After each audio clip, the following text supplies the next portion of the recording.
Oi, gente, boa noite. Então, hoje nós iremos falar sobre a revestimentos, né? Patologia de revestimento. Eu sou a professora Daniela Mussi, sou professora da rede Unidom. E nessa unidade eu ensino a parte de engenharia civil, né? Alguns alunos já estão aí conectados, já me conhecem. E houve um convite, né, da engenheira Milena Borges Cerqueira, que irá falar um pouco também com a gente em relação a essas patologias de revestimento. Então, é só aguardar a Milena entrar para a gente começar.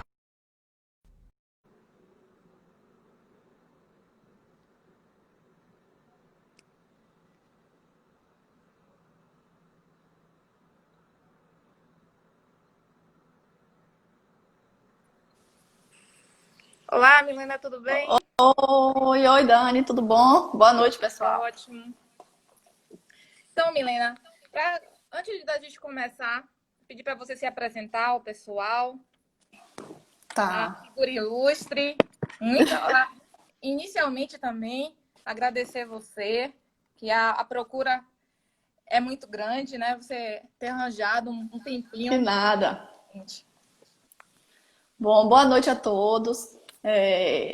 Também aproveito, né, para agradecer a Daniela pelo convite, né, e parabenizar também a Dani, a instituição, né, pela iniciativa em promover esse bate-papo, né. É uma ótima oportunidade sempre para a gente conversar a respeito da construção civil. Sei que esse é o nosso novo normal, né, a gente está tentando se adaptar aí ao que a gente pode fazer, né, durante essa pandemia. Então, para me apresentar um pouquinho, meu nome é Milena, né, como o Dani falou, eu sou engenheira civil, formada pela Federal do Recôncavo da Bahia. Eu fiz o mestrado na UFBA, no programa de pós-graduação em engenharia civil. Fui colega de Dani lá no mestrado. A gente fez alguns trabalhos juntos, a gente desenvolveu alguns projetos. E hoje eu estou fazendo doutorado lá, no mesmo programa, né, de pós-graduação em engenharia civil. E estou trabalhando hoje, na verdade, desde da minha graduação, eu trabalho com o tema de patologia das construções. Então, eu trabalho com isso desde a graduação. No mestrado, eu também desenvolvi a minha dissertação relacionada ao tema. E agora, no doutorado, também eu estou seguindo essa mesma linha de patologia, porém, tratando dos manchamentos que ocorrem em fachadas de edificações de Salvador. Então, assim, é um pouquinho dessa linha, então, continuo nessa parte de patologia. Então, essa oportunidade hoje da gente falar a respeito de patologia do revestimento, na verdade, eu acho um tema bastante importante e, de fato, interessante. Acho que desperta a curiosidade de muita gente. Muita gente observa alguns danos, né, nas suas casas, nos seus apartamentos e fica se questionando, buscando entender o porquê. Então, assim, de fato, apesar de eu ser suspeita para falar dessa questão de patologia, mas é um dos temas que eu acho mais fascinantes na construção. Então, para mim, vai ser um prazer a gente poder conversar um pouco sobre isso e fiquem à vontade também para fazer o questionamento que vocês quiserem, né? Sim, claro. Então, é justamente, Milena, esse tema, né? Muitos alunos perguntam, professora, pelo amor de Deus, o prédio não tem um ano de entregue, já está todo manchado lá, a fachada. Por que isso acontece? Então, Uhum. é, são, realmente são obras novas que estão sendo entregues, a maioria, né? E os Sim, alunos realmente eles observam bastante essa questão. Por que essas obras novas, que relativamente têm um controle maior, né, de sim, execução, por que isso está acontecendo ainda durante, né, o prazo ainda de manutenção delas, sim. A garantia, né? a garantia? Isso. Realmente um caso que a gente fica bastante. A gente fica triste, né? Todo mundo que está aí envolvido na cadeia da construção civil. Não é à toa que se preocupa tanto, né? Que fala tanto da questão de atender os projetos devem seguir sim as normas vigentes. Então, assim, são muitos cuidados que devem ser tomados, desde a fase do planejamento, né, e do projeto. Mas, infelizmente, muitas coisas acontecem, né? a gente identifica erros em diversas etapas da construção. Então, dificilmente um dano ele vai estar associado a uma única causa. Então, a gente muitas vezes vai identificar alguma manifestação patológica e verifica que é proveniente desde do projeto, mas ocorreu erros também durante a execução, durante o uso. Então, assim, é complicado porque a gente dificilmente também vai observar em uma construção apenas um tipo de manifestação patológica. Verdade. A gente vai encontrar fissura, vai encontrar manchas, vai encontrar vários fatores, várias anomalias, né? Então, de fato, entristece a gente receber uma obra e essa obra, nos primeiros anos da sua vida útil, já está apresentando anomalias, né? Dando dor de cabeça ao usuário. A pessoa acabou de comprar, realizou seu sonho de adquirir uma casa, né? Um apartamento e já tem uma dor de cabeça. Então, isso realmente é complicado. E acaba desvalorizando também o imóvel, né? Também, Tem verdade. a outra dor de cabeça que muitas pessoas investem, fazem investimento de imóvel e quando vai ver, tá aquele imóvel com a fachada totalmente já com manifestações patológicas e para revender esse imóvel nesta situação, ele acaba desvalorizando. Exatamente. Então, Milena, para você, no caso, falando de patologias, né? A gente fala muito sobre patologia e manifestação patológica. Sim. Eu sempre falo meus alunos, né? Tem autores que falam que manifestação patológica é a mesma coisa de patologia e tem uns que realmente redirecionam, né?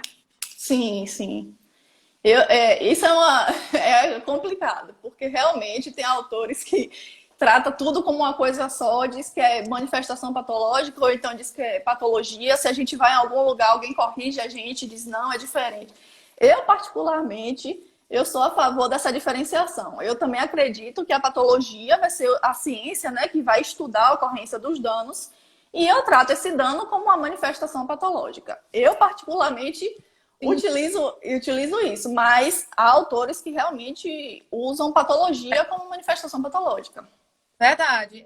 Eu também concordo com você. No caso, a manifestação patológica seria o conjunto de fatores, né? Não somente uma doença, como você falou. Isso. E as outras, em uma determinada patologia, né? Uma determinada investigação ali de um problema de uma fachada, ocorre diversos fatores. Então, isso seria manifestação patológica, no caso. Não, exato. Né? Uma só. E aí a gente direciona essa questão das manifestações patológicas no cenário atual, né? Eu comecei a live falando, olha, atualmente a gente tem muito problema logo de início, né? No momento ali, nos primeiros anos da obra. Sim. Manifestação patológica. E em prédios antigos, que relativamente a essa investigação, esse controle era menor, né, entre aspas. Mas a gente tinha a questão das normativas, né? A gente não tinha em vigor, né, tantas normas, na verdade, naquela época.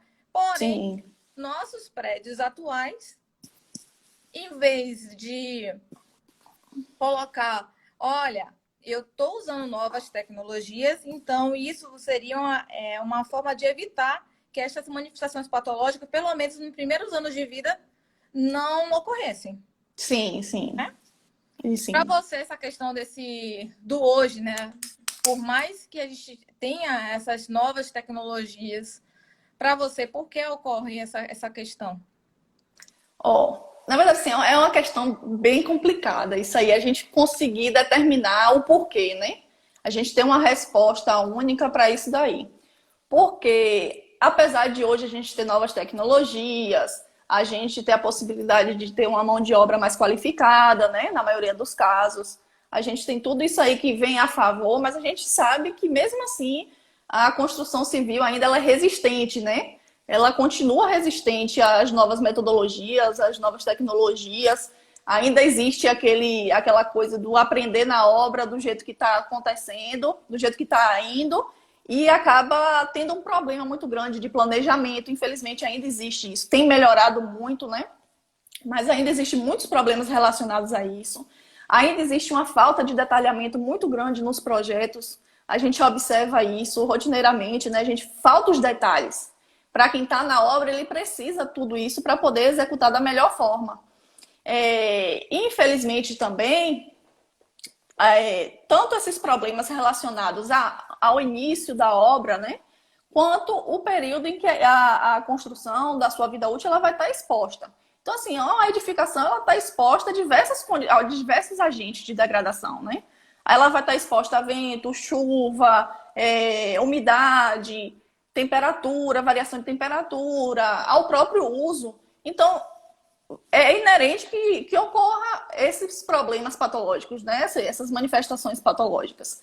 E a gente ainda tem aquele problema grande, que é o quê? A gente não tem o costume de fazer as ações de manutenção preventiva. Então, infelizmente, isso aí é um dos fatores que causa, né, maiores problemas. Porque aumenta o custo, né? Uma manutenção corretiva vai ser muito mais cara do que uma manutenção preventiva. Tá? Então, infelizmente, essa questão da manutenção, a gente sempre bate na tecla quanto a isso, porque é o que acontece. A gente não tem... É a mesma coisa quando se fala assim, quem tem um carro, ele faz uma revisão rotineiramente. E por que a gente não faz na casa da gente? Por que a gente não faz no edifício da gente? Não, a gente espera, de fato, ter um problema muito grande, ou então, quando aparece uma fissura que desespera todo mundo, aí é que vai atrás de alguém, né? Vai procurar um engenheiro, um especialista, para poder analisar. Então, assim, é só quando desespera mesmo, porque, infelizmente, a gente não faz igual a gente faz com um carro.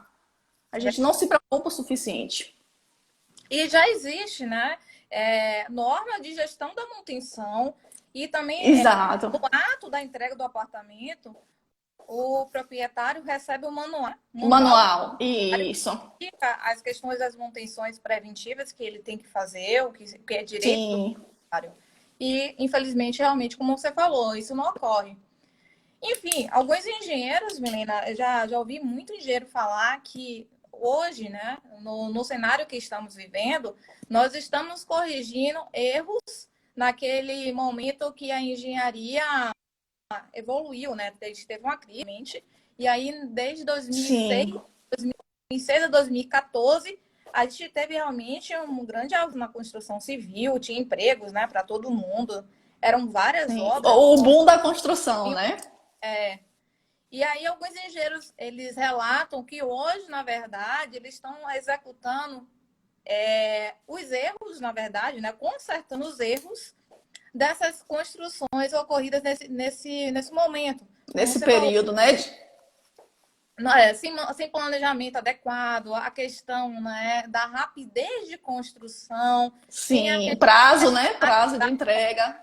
E sem analisar, de fato, as questões de projeto, a questão de compatibilidade de projetos, de material. E hoje, né, estão algumas construtoras estão sofrendo em relação a essa questão de manutenção, né? Fornecer manutenção a construções que realmente teve essas falhas, questão de projeto e execução. Sim. A gente está colhendo os frutos hoje, né? Pois é, essa questão, né, dessa rapidez, né, referir em algum momento. Então, a gente tem que ter realmente na hora de construir, antes, na verdade, né, do projeto, verificar a compatibilidade do material, compatibilidade nas outras, né, nos outros projetos, para não ter esse problema. Principalmente em relação à questão também de projeto de fachada. Muitas obras também um problema muito grande. Para depois. E com qualquer outro projeto, né? É um projeto também muito importante a ser executado. Exatamente. A prioridade também, né? Com certeza. E assim, a fachada a gente acaba... muitas vezes a gente acaba deixando de lado, né, essa preocupação do projeto de fachada, se preocupam muito com o projeto estrutural da edificação e acaba deixando um pouco de lado isso. Mas a fachada, ela vai atuar como uma primeira barreira mesmo, né, a todas as condições de exposição que o prédio vai estar submetido. Então, assim, a fachada, ela deve ser bem planejada, pensada, projetada, porque os custos são altos de reparo.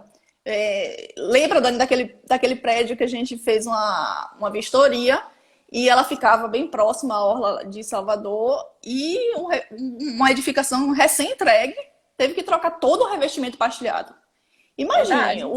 o custo que teve para fazer todo, não só custo, né, como o desgaste também entre os usuários e a construtora. Então, assim, às vezes ou uma falta de projeto ou um projeto mal elaborado, né, pode trazer transtornos muito grandes, não só financeiramente, né, mas também pode acontecer algum problema, até trazer riscos mesmo risco à segurança dos usuários. Então, assim, de fato, a gente é recorrente, né? A gente sabe que problemas em fachadas é recorrente. A gente, o tempo todo, a gente vê muitas manchetes, né?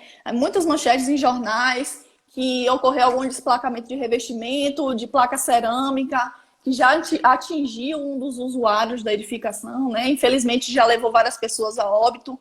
Então, assim, a gente não está falando só da questão da qualidade e da satisfação de estética. Não, a gente está falando da saúde, da segurança do usuário, da habitabilidade dele, da manutenibilidade. Então, é uma preocupação geral. Então, a gente deve se preocupar com tudo isso, tá? Então, é de fato.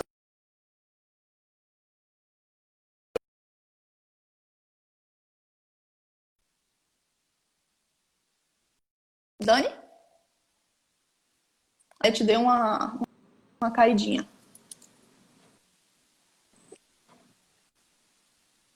Gravada.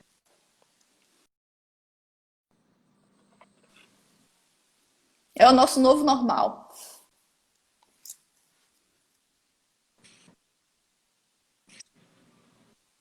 Voltou? Pronto, voltou. Problema de. Então, Milena, É como eu falei, é o nosso novo normal.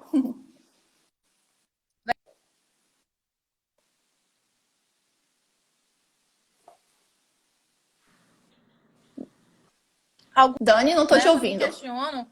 Ah, agora voltou. Agora, alguns Tô alunos, né, sim. questionam, né, em relação por esses problemas aparecem porque a obra é popular, é de médio padrão. Então, até um exemplo mesmo que você citou, que é aquela a obra que a gente fez a Sim, inspeção, era alto padrão e altíssimo tinha padrão aí. pouco tempo que tinha sido entregue. Exatamente. Helena, está estão perguntando em relação qual manifestação patológica que ocorre em fachada. E como uma outra aluna perguntou, como a gente pode evitar essas patologias, né? Tá. Falar um pouco dos tipos de manifestação patológica que a gente pode encontrar, né? Uhum. Pronto. Bom, a gente tem algumas manifestações patológicas, né? Algumas delas são mais frequentes, principalmente em fachadas, tá? E é o que eu sempre falo assim, ó, a gente identifica uma determinada manifestação patológica, a gente tem que entender todo o processo de degradação para a gente poder verificar as causas desse dano, tá? E a partir daí a gente poder tratar da forma mais eficiente possível para manter o desempenho dela. Então, dentre as manifestações patológicas mais frequentes que a gente tem em fachada, a gente tem fissura, que todo mundo com certeza já observou alguma fissura, né, na sua casa, na sua edificação. A gente sempre consegue verificar. Algumas são mais visíveis, né, mais próximos, mas mesmo assim a gente consegue identificar. Então, essas fissuras, elas é um dos danos mais frequentes que a gente tem. A gente pode observar, né? E geralmente costuma assustar bastante, né? Principalmente quando ela surge em alguns elementos, como pilares, vigas, laje, mas também muito frequente, na verdade, em alvenarias, tá? Então, existem vários tipos de fissuras, né? A gente tem algumas que se caracterizam, né, pela configuração, e a partir delas a gente investiga, né, e consegue identificar algumas causas. Por exemplo, um tipo de fissura que a gente vê bastante em fachadas de edifícios são aquelas fissuras mapeadas, aquelas ramificadas, né, que tem direções aleatórias. Essa a gente costuma ver bastante, né? E quais seriam prováveis causas desse tipo de fissura, né? A gente pode ter uma grande quantidade de finos na argamassa, né? A gente pode ter um traço inadequado, a gente pode ter tido retração da argamassa. Então, assim, seja no processo de execução, de escolha dos materiais que vai compor o sistema de revestimento, a gente já deve ter essa preocupação. Porque isso tudo vai interferir na qualidade do revestimento, tá? Então, assim, isso é um problema, essas fissuras mapeadas, na verdade, tem uma solução bem complexa, não é simples a gente tratar todos esses tipos de fissuras, né? Então, assim, por isso que a gente tem que investigar de fato qual é a principal causa para a gente tentar sanar esse problema. Dani até tratou disso na dissertação dela também, desses problemas de fissuração, né? Foi um dos temas abordados. Sabe bem como é, que dor de cabeça é essa fissuração que ocorre em sistema de revestimento. Então, além do mais também, né, ao mesmo tempo que ocorreu essa patologia, essa manifestação patológica, os agentes de degradação continuam atuando. Então, assim, tem uma fissura hoje, mas essas fissuras podem ser porta de entrada para penetração de água, e essa água pode atingir um elemento, pode atingir um pilar, a armadura do pilar, e assim progressivamente só vai aumentando o nível de degradação, tá? Então a gente deve se preocupar com isso. Então, além dessas fissuras mapeadas, a gente tem também fissuras horizontais, que podem ser ocasionadas por dilatação diferenciada, por exemplo, entre o concreto e a alvenaria, né? Já que estão expostas a temperaturas, a um gradiente de temperatura. Então, podem surgir essas fissuras verticais, podem surgir fissuras horizontais também. Essas fissuras verticais, a gente vê muito também quando tem problemas na ancoragem entre alvenaria e pilar, por exemplo. Então, a gente tem essas questões de execução que ainda acontecem, né? Ainda tem alguns erros que são repetitivos. A gente pensa que não vai encontrar mais, mas encontra. Infelizmente, ainda ocorre, tá? E também a gente tem outra questão que também já observei bastante, fissuras verticais próximas às juntas. E quando a gente foi verificar, na verdade, as juntas eram preenchidas com material rígido. Então, assim, muitas vezes você observa uma fissura e fica imaginando por que essa fissura está aqui próximo à junta de dilatação.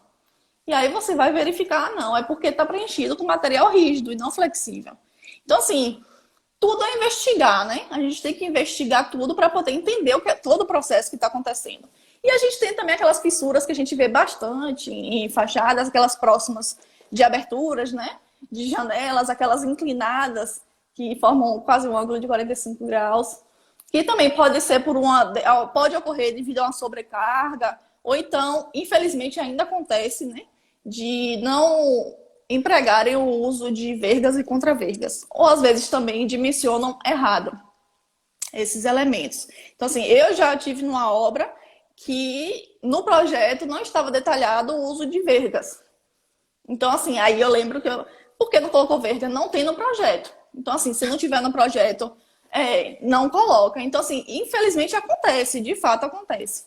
Então, assim, esses tipos de fissuras, né, são aquelas mais frequentes que a gente vê, a gente consegue identificar em fachadas de prédios. Outro quer complementar alguma coisa, Dani, de fissura? A questão que você falou, só para completar também, o ciclo, né, de calor e... Sim, a variação térmica. A questão da variação térmica, as tensões térmicas, que aí Sim. já é relacionada com a questão da dilatação de cada material, né? Que a argamassa tem uma dilatação, pastilha tem outra. Então, esse sistema de revestimento ali está trabalhando em conjunto. Exatamente. Mas tem essa influência do calor, né, durante o dia e o resfriamento durante a noite. Se não tiver essa compatibilidade do material, vai formar também essas fissuras, né, mapeadas. Exatamente, exatamente. Bom, então assim, além das fissuras, né, a gente tem outros tipos de manifestação patológica que ocorre bastante em fachadas, que são as manchas, tá? Às vezes as manchas não costumam preocupar tanto aos usuários quanto as fissuras, né? Mas ela traz alguns danos sérios, sim, algumas questões que a gente deve tratar aqui de extrema importância. Então, assim, a gente tem algumas manchas também que são bem comuns, que acho que muitas pessoas já devem ter observado, né? Que são aquelas manchas brancas que a gente vê próximos a reservatório, próximo a piscinas, né? A gente vê aquela manchinha branca, geralmente, né, mais visível com acabamento em pastilha cerâmica, a gente consegue identificar quando a pintura é mais escura, né? E o que acontece? Nada mais é do que uma carbonatação, né? Ali é uma presença de sais ali na superfície. Então, por que ocorre essa questão da carbonatação, né? Toda matriz cimentícia, seja argamassa ou concreto, né? Vai ter uma reação de hidratação, né? E essa de hidratação do cimento. E essa hidratação, ela vai gerar justamente o óxido de cálcio. E esse óxido de cálcio, quando estiver em contato com a água livre, né? Vai acabar reagindo e vai gerar o hidróxido de cálcio. E esse hidróxido de cálcio, ele vai percolar, né, pelos poros e vai chegar até a superfície da fachada. E quando entrar em contato com o dióxido de carbono, ele vai acabar reagindo e vai gerar o carbonato de cálcio. E esse carbonato de cálcio vai ser depositado na fachada. Então, vai ter esse depósito aí de sais, né, na superfície. Então, assim, essas manchas incomodam pouco perto das fissuras, né? Mas é uma mancha bastante frequente. Agora, outra questão, que é justamente uma parte do tema da minha tese, né, que a gente está trabalhando, é a questão das manchas que ocorrem em fachadas provenientes da proliferação de micro-organismos. Não sei se todo mundo já reparou, já prestou atenção aí, que vou falar de Salvador, né, porque é a área de estudo minha aplicada, mas a gente consegue observar as fachadas muito manchadas, né? A gente consegue enxergar diferentes cores de manchamento. A gente enxerga fachadas com manchamentos pretos, vermelhos, verdes. Então, assim, para cada cor dessa, né, vai ter um micro-organismo agindo ali, seja um ou mais de um ao mesmo tempo também. Então, assim, o meu estudo, ele faz um recorte para esses manchamentos vermelhos ou rosas, né, como alguns chamam. Então, assim, a gente tem que identificar qual é o tipo de micro-organismo que está se desenvolvendo ali. Porque para a gente poder, de fato, atingir, né, a causa do problema, a gente tem que saber com o que a gente está lidando. Se vai ser alga, se vai ser fungo, se vai ser líquen, ou mais de um deles, né? O link ainda é essa associação entre fungo e algas. Então, assim, é importante a gente identificar. E, assim, muitas vezes acabam colocando com o manchamento aparece só pelo tempo muito longo de falta de manutenção na fachada. Mas não. Infelizmente, tem alguns casos que a gente observou que tinham feito a pintura da fachada, tinham feito a limpeza e repintaram, né? Com 6 meses, apareceu de novo o manchamento rosa na fachada. Então, assim, não é só questão de falta de manutenção. Também existe essa questão. Mas tem outros fatores também que a gente tem que tentar identificar.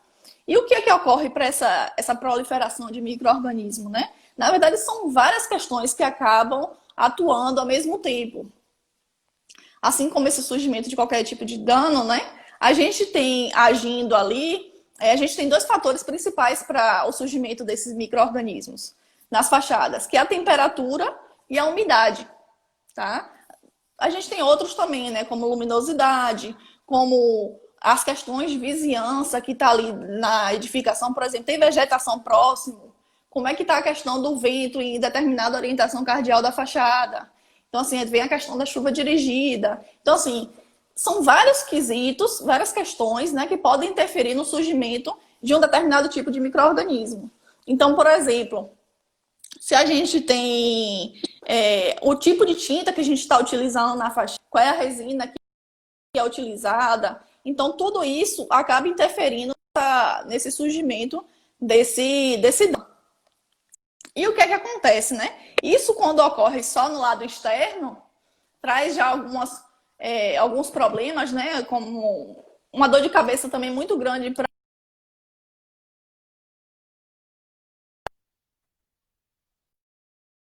a questão da fachada, repintura de 6 em 6 meses, sendo que era para eles fazerem só de 2 em 2 anos. Então, assim, tudo isso viram queixas, né?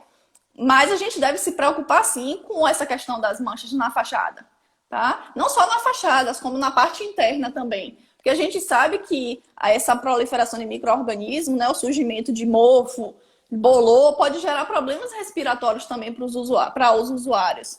Então, é uma questão que a gente deve preocupar, porque é uma questão séria também, tá? E pode acabar prejudicando também o sistema de revestimento. Muitas vezes tem que tirar o revestimento, refazer o revestimento, tá? Do tanto que atinge eles. Então, é uma questão bastante considerável também, tá? Então, pode falar, Dani. Em relação a essas algas vermelhas, Milena, ela na verdade se Tá proliferam cortando, em Dani. Tá relação cortando, à Dani. questão da temperatura? Repete um pouco de novo, por favor.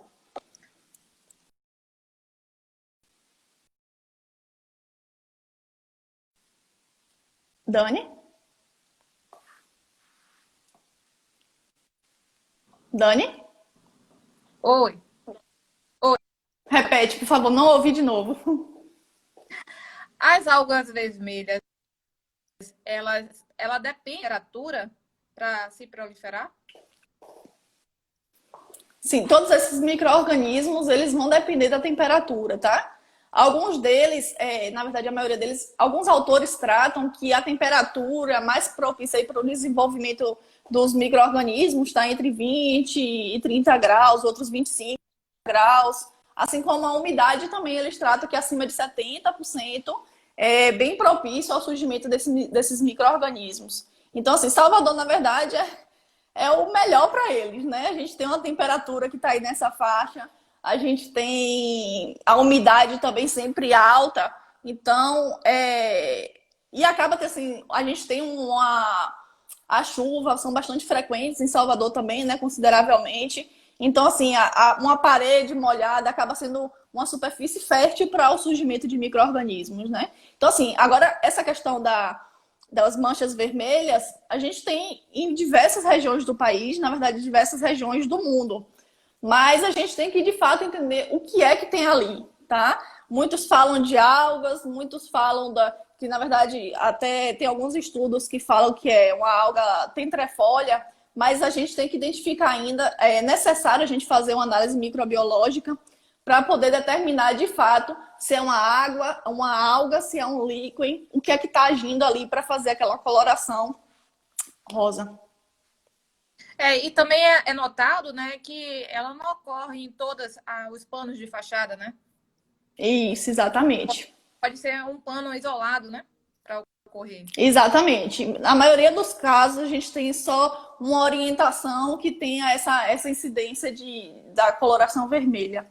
Então, por isso que eu falei da questão da gente identificar tudo que está ali próximo, né?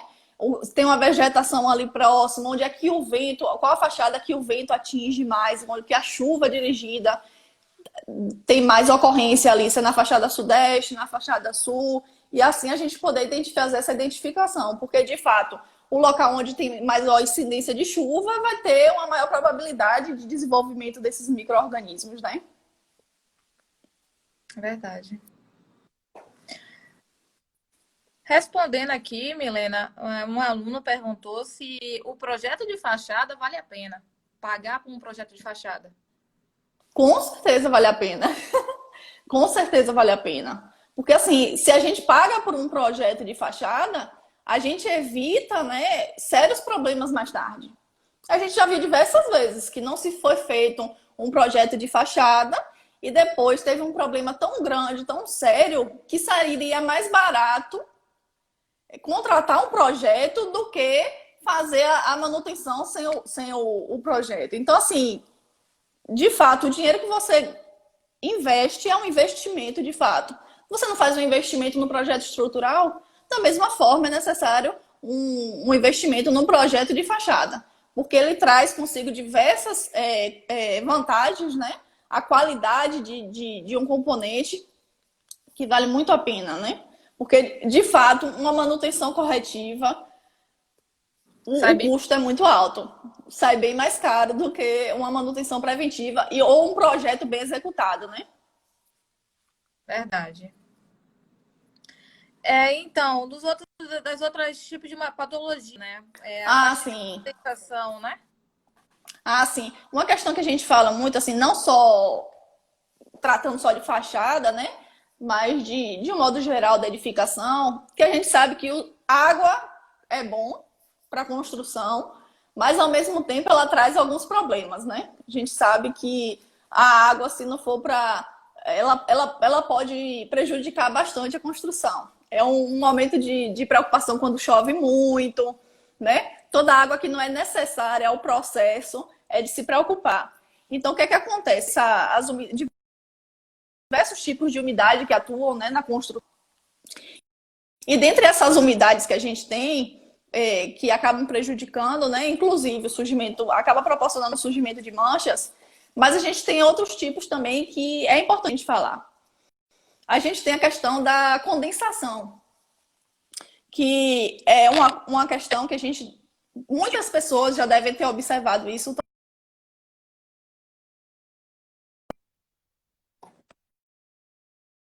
Essa água, ela não, diferentemente de outros...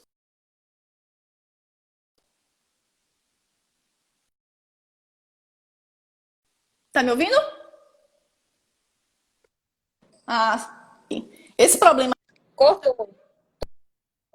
da questão da condensação, ó, todo problema é ocasionado devido à infiltração. Todo mundo já viu algum problema, seja infiltração no seu apartamento, infiltração na garagem, em qualquer lugar na sua casa, todo mundo já verificou algum problema relacionado à infiltração. E a questão da condensação, diferente dos outros tipos, é que o problema, a água já está dentro da edificação. Não é uma água que vem de fora, né? Então é a água que está ali dentro que a gente precisa ter cuidado. Porque o vapor que a gente tem dentro do ambiente, ele contém água, né? E esse vapor de água, ele já se encontra no interior do ambiente, ele vai ser... O que é que acontece? Quando a gente tem, por exemplo, a gente está cozinhando, tá? A gente está ali na cozinha e começa a cozinhar, não sei se vocês já observaram, principalmente em tempos de chuva, em tempos que estão mais frios, forma aquelas gotículas de água assim na janela, né? E muitas vezes até na parede. Então, o que é que acontece? Quando tem essa diferença de temperatura, né? O ar quente com a superfície fria, essa água acaba se condensando nessas superfícies, tá? E às vezes também pode ser tanto de vidro, quanto de metal, quanto o revestimento da alvenaria. E se acontece, e se nesse revestimento, por exemplo, existe uma certa porosidade, a água fica ali alojada naqueles poros e acaba sendo uma porta de entrada, né? E de proliferação também de micro-organismos. Então fica aqueles ambientes com revestimento manchado, né? Com mofo, com bolor. Então isso também é um problema muito sério que a gente às vezes fica se questionando por quê quando tem essa diferença de temperatura, tá? Então é um problema, uma umidade que já está dentro da edificação. E outro problema de umidade também, que é importante a gente falar, que é a umidade de pé de parede, que também é muito comum, tá? A gente vê aquele descascamento de pintura, de revestimento, soltando o revestimento do pé de parede, quando a gente tem, quando a alvenaria está em contato, né, com o terreno, e não foi feito o quê? Não foi feita uma impermeabilização adequada, não foi feito um corte hídrico, né? E aí acaba tendo uma umidade ascensional, né? A água ela acaba subindo. Tem casos que a água sobe até 1,5 m de altura. Então, assim, e acaba destruindo, né, o revestimento, degradando o revestimento. Tem alguns casos que as pessoas costumam colocar placas cerâmicas, né? Para tentar que não ocorra aquele empolamento, aquele descascamento, mas a água vai subir. A água vai subir até ela encontrar uma saída. Não resolve. Foi bom você tocar nisso, Milena. Uma vez eu fiz uma inspeção que a pessoa colocou o revestimento cerâmico até no teto. Então, ele fez um ambiente eu já vi também. no quarto, um ambiente inteiro de placa cerâmica. Imagine. A questão é que ele só fez revestir, né? Só fez a questão da estética. Porque resolveu o problema e não resolveu. E logo a placa cerâmica ela vai descolar, né? Verdade. É fato. Eu vejo muito. Assim, a gente vê mais isso aí em ambientes térreos, né? Esse problema a gente vê em ambientes térreos aqui no interior, né? Como eu tô aqui na minha cidade, tô em Amargosa. Nas casas é geral, assim, na maioria das casas, infelizmente ainda não se tinha, né, essa cultura e ainda hoje ainda é um pouco complicado, mas de impermeabilização, né? A gente tem esse problema no processo de impermeabilização, e aí isso é bastante frequente. Essa questão da umidade de pé de parede, é quase todas as casas que você vai tem esse problema. É recorrente de fato. É um problema grande, mas sempre buscam essa saída aí de colocar cerâmica, mas não resolve, tá? Não resolve, a maioria das pessoas vão dizer, coloca cerâmica, mas não vai resolver. Um engenheiro não vai fazer isso. Verdade. Então não façam, não façam. Então assim, já que a gente falou até da cerâmica, é importante a gente até falar disso, de desplacamento cerâmico, né? Que é... Porque assim, cerâmica é cara. A gente vê, né, que os revestimentos cerâmicos, o acabamento em cerâmica, né? A gente vê problemas também em pintura, mas pela questão da valorização, né, da estética, muita gente tem optado por colocar cerâmica nas fachadas, né? Também isso aí gera um grande debate, né? Tem gente que é a favor de cerâmica na fachada, tem gente que não é a favor, porque traz outros problemas, né? Tem outros problemas embutidos nisso daí. Mas, de fato, a gente vê muitas edificações novas com acabamento em cerâmica, né? Não mais em pintura, principalmente algumas orientações, né? A orientação principal da fachada. Mas a gente observa muitos problemas de desplacamento cerâmico. Muitos problemas de desplacamento cerâmico. E um dos principais fatores, quer dizer, né? A gente tem vários fatores, mas a questão da manutenção preventiva que não ocorre, tá? Sempre a gente vai estar falando disso, da manutenção preventiva, porque de fato é uma das maiores causas, mas também a gente tem questões de erros de tanto falta de projeto, como a gente falou mais cedo, né? Que às vezes só colocam a placa cerâmica, mas não se projetou, nem se executou um revestimento para receber aquele acabamento, né? Fizeram um revestimento para receber pintura. E aí resolveram mudar, né, durante o uso, resolveram adaptar e colocar a cerâmica. Então, assim, não foi projetado para aquilo. Então, deve sim ser pensado em tudo isso na fase do projeto. Ou então se contratar um novo projeto para adaptação, né? Da fachada, da finalidade. Então, assim, esse desplacamento ele pode ter erros de execução, né? A gente pode ver problemas de aderência entre placa cerâmica e argamassa colante. A gente já viu diversos casos assim de desplacamento. Quando a gente vê a placa, a placa tá pura, Solta. sem nenhum... Solta, exatamente, solta. A gente já viu... A gente vê em alguns casos, né? Que a gente simplesmente faz dá uma batidinha na placa cerâmica e a gente escuta o som oco, né? O som cavo. Então, assim, deve-se contratar, né, uma empresa especializada para, de fato, é muito difícil, né? É difícil de 30 pavimentos, 20 pavimentos, a gente conseguir qualquer pessoa fazer essa análise, né? Então, a gente tem que ter, sim, uma pessoa para analisar toda a fachada, verificar todo o pano da fachada, para identificar quais são as placas que elas continuam com a boa aderência, né? E outras que não, que estão soltas, porque, de fato, já aconteceram muitos problemas, né? De quedas de placas cerâmicas, de placas de mármore. A gente já viu casos. Imagine uma placa de mármore cair em uma pessoa, né? Então, assim, o risco é enorme. Então, de fato, a gente deve se preocupar com isso, né? Então, a gente deve investigar, né? Especificar as espessuras da argamassa. A gente tem normas técnicas, né? Que caracterizam essas espessuras, a gente deve ter. A gente deve se preocupar com a questão das juntas de dilatação, que também é outros detalhes que devem estar no projeto, né? Que devem ser seguidos. Esses detalhes executivos é importante. Muitas vezes se pensa que os detalhes, né, os detalhes arquitetônicos, enfim, são visando apenas a estética. Mas não, a gente tem detalhes que são bastante importantes para a gente, para ter um bom desempenho, uma boa durabilidade, né? A gente fala muitas vezes daquela questão do peitoril, né, das janelas nas fachadas, que, assim, muita gente pensa que é só uma questão de estética, mas não. Ali está envolvido questões de projeção da água da chuva para que ela não escoe na parede e ali seja uma superfície propícia à proliferação de micro-organismos, né? Então, assim, tudo tá ligado, né? Por isso que é importante tanto a questão da compatibilização dos projetos, né, arquitetônico, estrutural, de fachada, porque isso vai colaborar. Então, assim, existem de fato problemas, falhas de assentamento das placas, né? O tempo em aberto é excedido pela argamassa colante, né? Infelizmente, a gente ainda tem esses problemas. A gente tem também outra questão que é a expansão da placa cerâmica.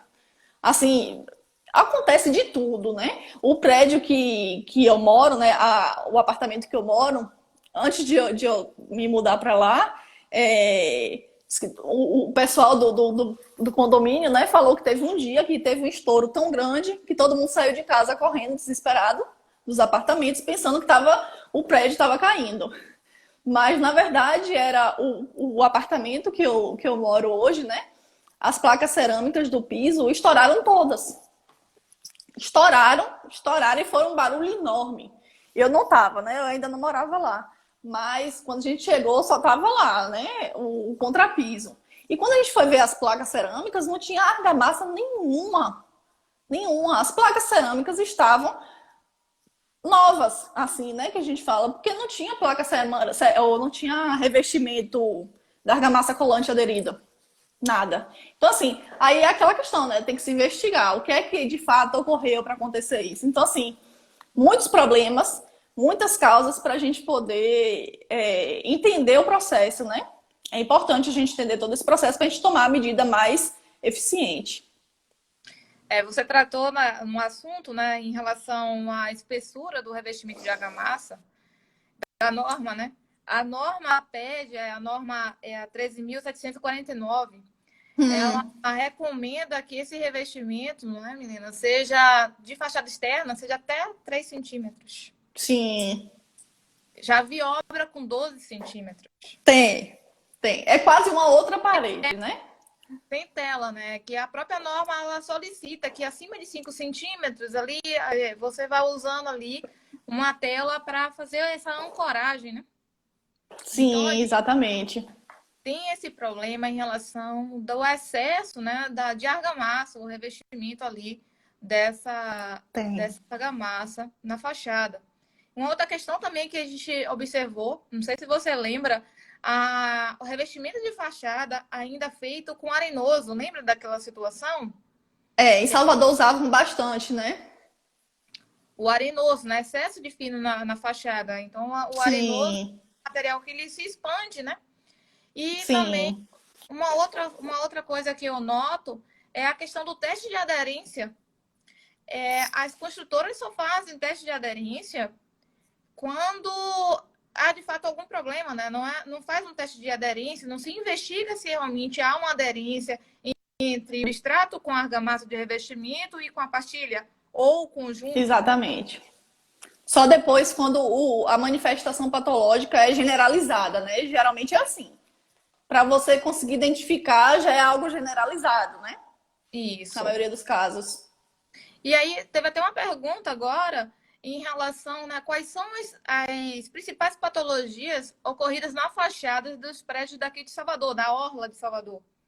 Então, falhas de junta de dilatação, a não consideração em relação à espessura realmente de fato da argamassa e até mesmo a questão da coloração do revestimento, né? Em relação a revestimentos manchados por conta do salitre, né? Sim. A gente tem a névoa salina agindo nas fachadas ali presentes na orla, né? Inclusive a área mais afetada ali, né? Algumas pessoas falam que vai desde a amarelina ali, né? Outros comentam de uma forte de um forte meio de agressividade ali naquela parte de armação. Isso. Então, assim, o ambiente próximo à orla ali, por si só, já é mais agressivo, né? Então, assim, além dos problemas de revestimento, a gente vai ter problemas sérios também estruturais, né? Porque se a gente tem fissuras nas fachadas dessas edificações, né? Ela é uma porta de entrada ali, né? Para que ocorra posteriormente a corrosão das armaduras, né? E posteriormente, mais ainda, a questão de destacamento do concreto, do revestimento e até o desplacamento, né? Então, a gente tem um problema muito grande nessa área de Salvador, próximo à Orla, né? Então, assim, as manifestações patológicas são essas, como eu comentei antes, né? Fissuras, Verdade. manchamentos, e dentre as causas que Dani comentou, e de fato são áreas que as mantas de manutenção ele vai ser mais direcionado, né, mais planejado quanto à questão do nível de agressividade, né? Vai ser, obviamente, vai ser diferente de um manual de manutenção de uma edificação que está mais afastado dessa orla.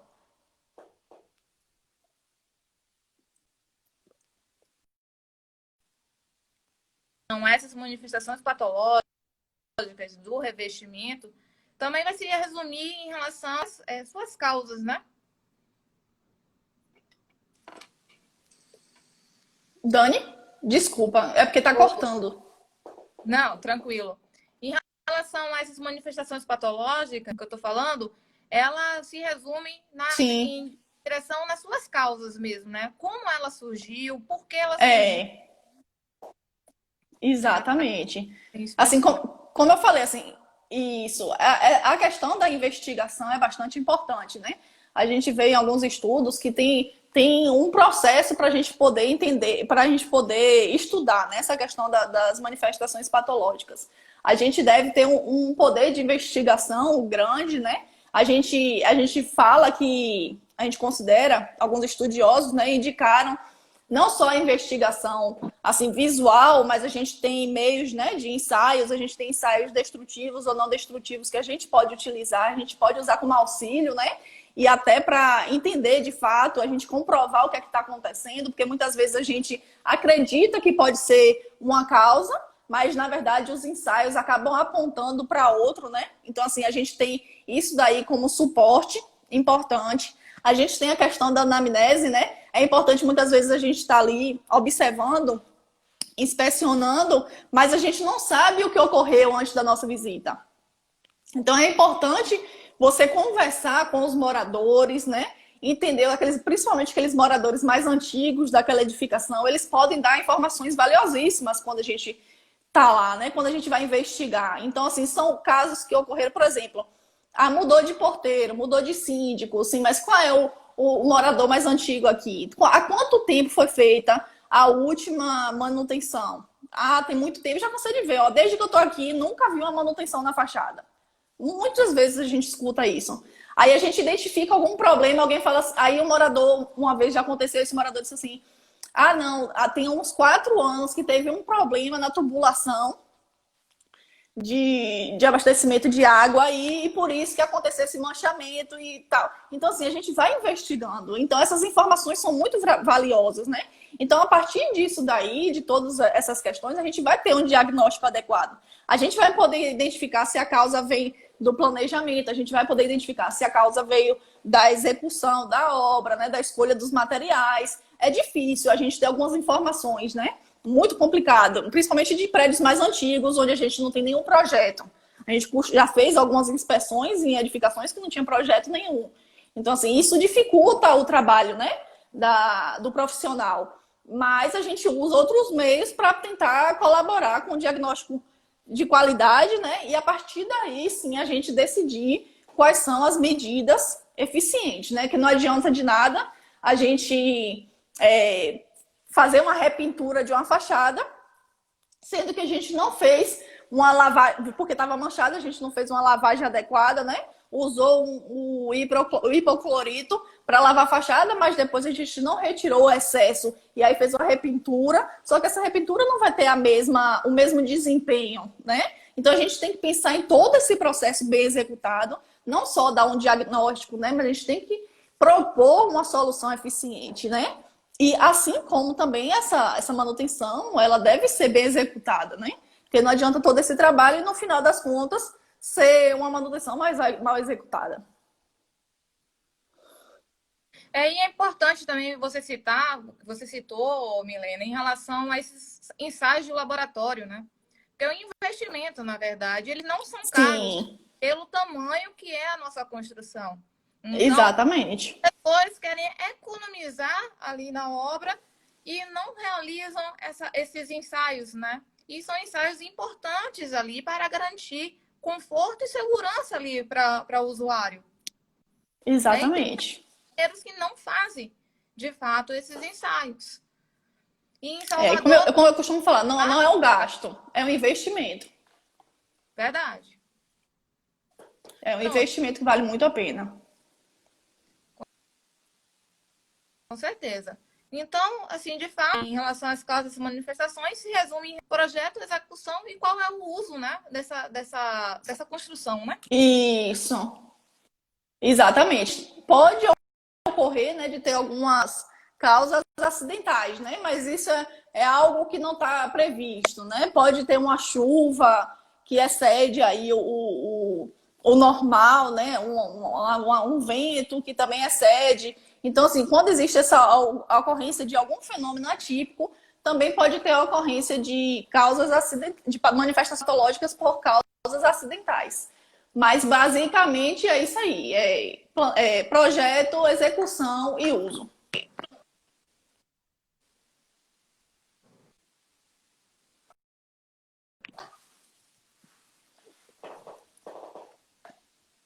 Não estou ouvindo, Dani.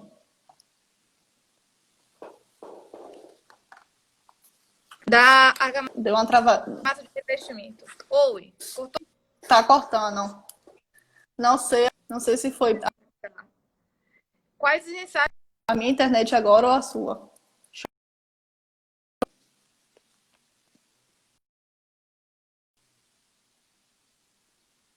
Dani? Tá ouvindo?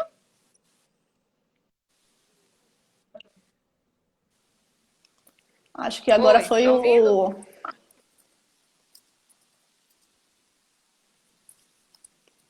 Não estou ouvindo. Tempo. Deixa eu ver se minha internet.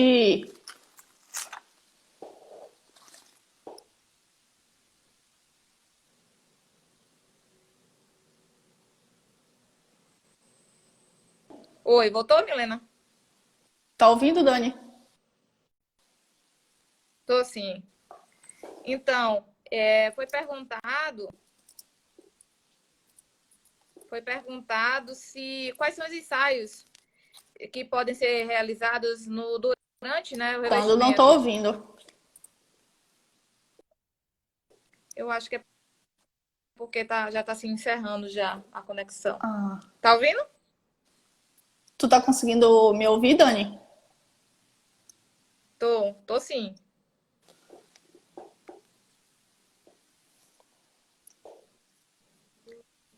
Pro... Estamos te ouvindo, Milena. Ai, acho que agora eu tô te ouvindo. Então, foi perguntado quais tipos de ensaio que podem ser feitos na fachada, durante a execução da fachada.